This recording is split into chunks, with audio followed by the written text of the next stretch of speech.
السلام عليكم، ازيكم عاملين ايه؟ يا رب تكونوا بخير. النهارده بقى جاي نعمل مع بعض باميه باللحمه. طبعا ما ينفعش نبقى في العيد الكبير وما نعملش باميه باللحمه، سواء بقى باللحمه الضاني او باللحمه العاديه. اول حاجه كده هنقول بسم الله، وهنجيب معانا بصلايه متوسطه وهنفرمها في الكبه كده زي ما انت شايفه، ولحد ما هننعمها خالص. دي اول خطوة يا جماعة. عايزة اقولك ان طريقة البامية سهلة جدا جدا بجد. يعني هتعملي احلى بامية. هنعملها كده بطريقة امهاتنا بتاعت زمان كده، مش هنعمل فيها اي افتكاسات ولا اي حاجة جديدة خالص. هنعملها كده على قديمه زي ما بيقولوا. طبعا احنا هنا فرمنا كده البصلاية، وبنجيب كده حلة على النار وبنحط فيها كده معلقة كبيرة من السمنة، او لو عندك ليا ضاني ممكن تقطعيها وتحطيها. وبعد كده بننزل بقى بالكمية اللحمة اللي احنا هنعملها. بناخدها كده الاول تشويحة مع معلقة السمنة كده. انا طبعا ما بسلقش اللحمة، انا بحب كده اخدها تشويحة كده مع البصل والطماطم. بت بتدي طعم حلو قوي، اولا للبامية والتاني وللحمة كمان. فعايزة اقولك بتبقى حلوة جدا. طبعا هنا احنا بنسيبها على النار كده لحد ما تاخد تشويحة كده بسيطة. احنا ما بنحاولش نديها لون ولا حاجة، احنا بس بنشوحها كده. وبعد كده بننزل بقى بالبصلاية اللي احنا فرمناها اهو.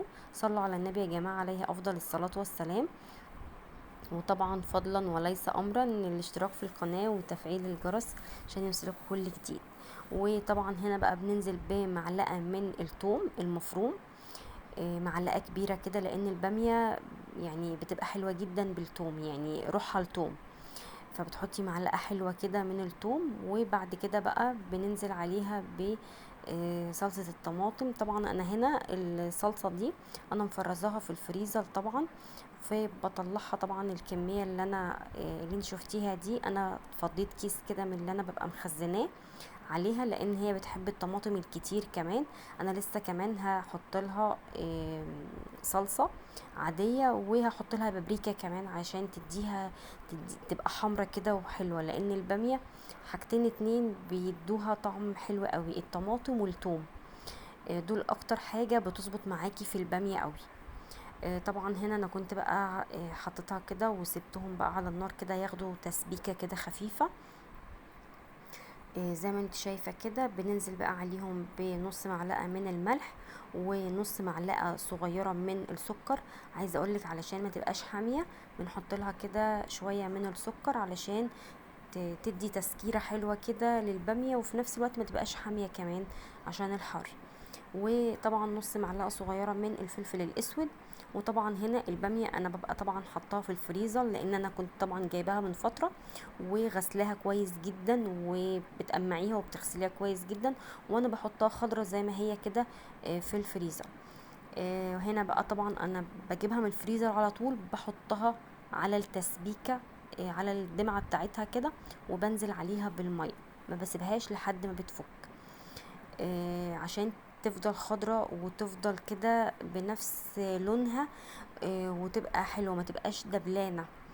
لان اي خضار انت بتفرزيه بتطلعيه على طول من الفريزر، تحطيه في الشوربه بتاعتك او في التسبيكه بتاعتك على النار على طول. ما بتحطيهوش بره الفريزر خالص لحد ما يدبل او لونه يغير.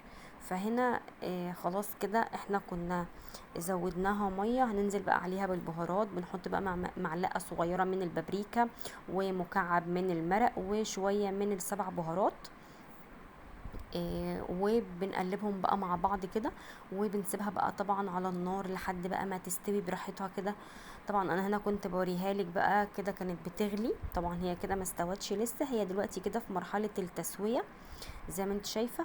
هنا خلاص بقى ده الشكل النهائي بتاعها بقى كده، خلاص كانت استوت. وعايزة اقولك والله كان طعمها تحفة. والله جربي الطريقة دي، طريقة سهلة وبسيطة خالص خالص، ومش هتاخد منك وقت خالص، وهتطلعي احلى بامية شفتيها اكلتيها في حياتك. والله انا كده هنا كنت بغرفها بقى كده في الطبق اهو زي ما انت شايفة.